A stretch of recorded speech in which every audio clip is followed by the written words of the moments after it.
Hello friends, welcome to finding mystery.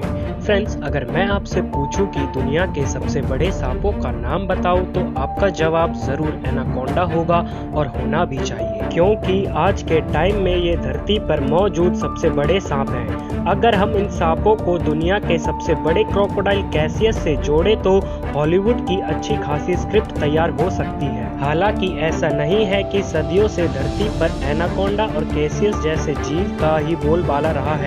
जिस सांप और मगरमच्छ के बारे में आज हम इस वीडियो में बात करने वाले हैं, उनके सामने ये जीव छोटे बच्चे से ज्यादा कुछ नहीं है। हम बात कर रहे हैं कोरोनोसोरस और टाइटेनाबोआ, जो आज से लाखों साल पहले धरती पर हुए करते थे और समुद्र से जंगल तक इनका राज था। ये प्रजाति धरती पर रहने वाले हर जीव के लिए बड़ा खतरा था। ऐसे में सवाल आता है कि क्या होता अगर ये जीव आज भी धरती पर जिंदा होते, या यूं कहे क्या होता आप और हम जिंदा होते अगर इन जीवों का धरती पर अस्तित्व होता। तो चलिए देखते हैं इस वीडियो में। सबसे पहले बात करते हैं टाइटेनाबोआ सांप की, जो आज से लगभग 58 मिलियन साल पहले धरती पर मौजूद थे, और एक्सपर्ट्स की माने तो लगभग 10 मिलियन साल तक ये जीव धरती पर पैदा होने वाले सभी जीवों में सबसे बड़ा और भयानक था। टाइटेनाबोआ साइज में 43 फीट तक बड़े होते थे और इनका वेट लगभग 1 टन के बराबर होता था। क्या आप सोच भी सकते हैं कि ये सांप कितने बड़े होंगे? इनकी लंबाई नापने के लिए 2 जिराफ को भी हॉरिजॉन्टली जमीन पर लटकाएंगे, फिर भी टाइटेनाबोआ की लंबाई ज्यादा होगी। अब जरा टाइटेनाबोआ और एनाकोंडा की वर्टिब्रा की तुलना करते हैं। एनाकोंडा का वर्टिब्रा इस विशाल दानव के सामने कुछ भी नहीं लगता। इस तुलना से 2 बातें साफ होती है कि एनाकोंडा इस विशाल सांप के मुकाबले आधा भी नहीं है। ये सांप एक हिप्पोपोटामस को अपना खाना बनाने का दम रखता है। वहीं 58 मिलियन साल पहले हिप्पोपोटामस नहीं होते थे। ऐसे में ये जीव मगरमच्छ को खाना बनाते थे। ये बड़ी क्रूरता से अपने कुंडली में फंसा कर साबुत ही निगल जाता था। क्रूरता की बात की जाए तो कोरोनोसोरस भी खूंखार शिकारी था, जो अपने खाने को बड़े बेरहमी से मारता था। हालांकि इसकी लंबाई टाइटेनाबोआ से कम थी, लेकिन शिकार के मामले में दोनों ही दानव कमाल के ताकत रखते थे।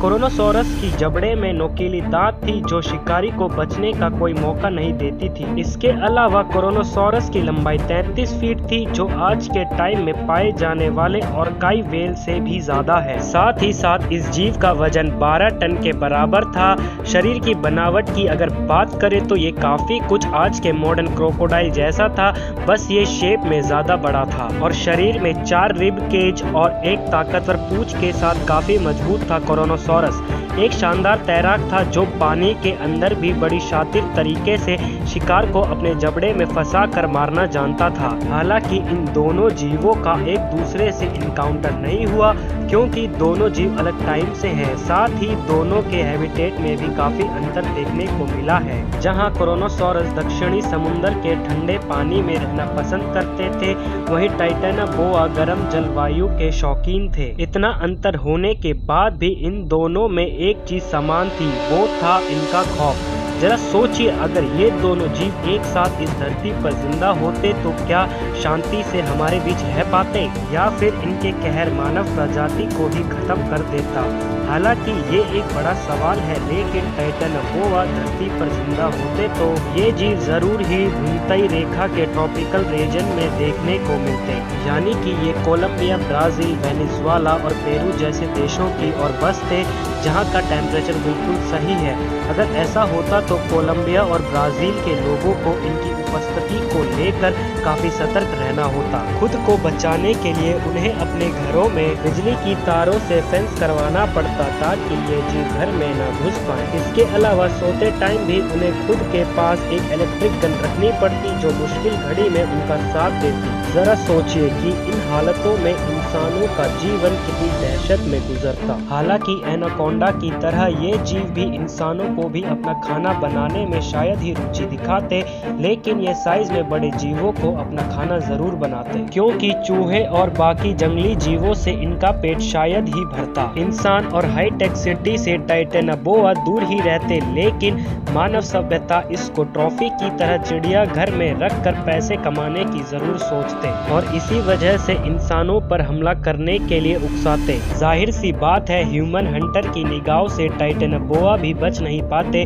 जो इसके खाल को निकालकर अपने फायदे के लिए इस्तेमाल करते। एनिमल किंगडम की बात की जाए तो इतने विशालकाय जीव के होते जंगल में हुड़कम जरूर मचता और जंगल के राजा का खिताब शेर से छीनकर टाइटेनोबोआ को आसानी से मिल जाता, जिससे ये किसी भी जीव को अपना खाना बनाने में जरा भी टाइम नहीं लगाता। इस टाइम में हमारे इकोसिस्टम की फूड चेन में काफी उलटफेर होता, जिससे कई जानवर तो विलुप्त हो जाते या फिर विलुप्त होने की कगार में होते। इन जानवरों की लिस्ट में सबसे ऊपर नाम whale shark, giant armadillos, mantis, dolphin, cheetah, porpoises, Jaguar जैसे जीवों का होता है। इस दानव से खुद को बचाने के लिए शायद एनिमल किंगडम के जीव स्थानों की ओर माइग्रेट करते। ट्रॉपिकल फॉरेस्ट टाइटेनोबोआ का घर बन जाता, लेकिन इस बदलाव का परिणाम ये होता कि जंगल का ज्यादातर इलाकों में एल्गी पनपती और फ्लोरा फोना के मायनों में तो तबाह हो जाता और अमेज़न के जंगल इस बदलाव से सबसे ज्यादा प्रभावित होते।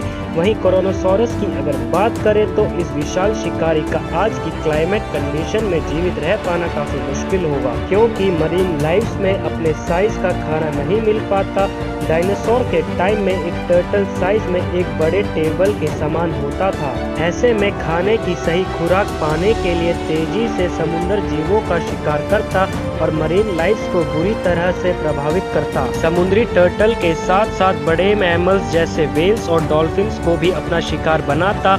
इसके रास्ते में जिस भी प्रजाति के जीव आते ये सभी को साबुत निगल जाता। ऐसे में मछलियों की कई प्रजातियां लुप्त हो जाती।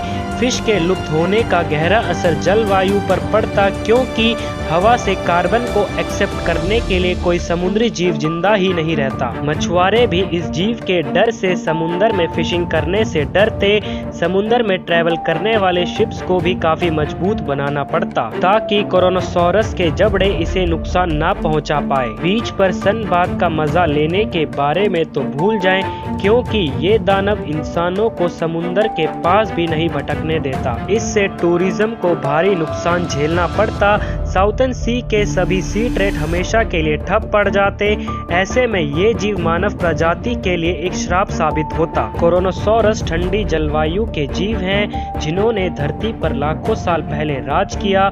हालांकि धरती के बढ़ते तापमान और ग्लोबल वार्मिंग के साथ इस जीव का धरती पर लौटना नामुमकिन है, लेकिन वैज्ञानिक मानते हैं कि विलुप्त हुए कुछ जीव धरती पर वापस लौट सकते हैं, जिसमें से एक नाम टाइटेनोबोआ सांप का भी आता है। दरअसल ये जीव 32 डिग्री सेल्सियस तापमान में जिंदा रहते हैं। ऐसे में संभावना बनी हुई है कि आने वाले टाइम में ये जीव धरती पर दोबारा लौट सकते हैं, क्योंकि ग्लोबल वार्मिंग के चलते धरती गर्म हो रही है। हालांकि ऐसी परिस्थितियों को बनने में लाखों साल लग सकते हैं, लेकिन ये दानव धरती पर दोबारा वापस लौटने का दम रखता है। खैर, ये भी एक बड़ा सवाल है कि इंसान लाखों साल तक धरती पर अपना अस्तित्व बने रखने पर कामयाब रहता है या नहीं। सो फ्रेंड्स, आपको ये वीडियो कैसी लगी हमें कमेंट करके बताएं। अगर आपको ये वीडियो पसंद आई तो लाइक, शेयर, सब्सक्राइब करना ना भूलें।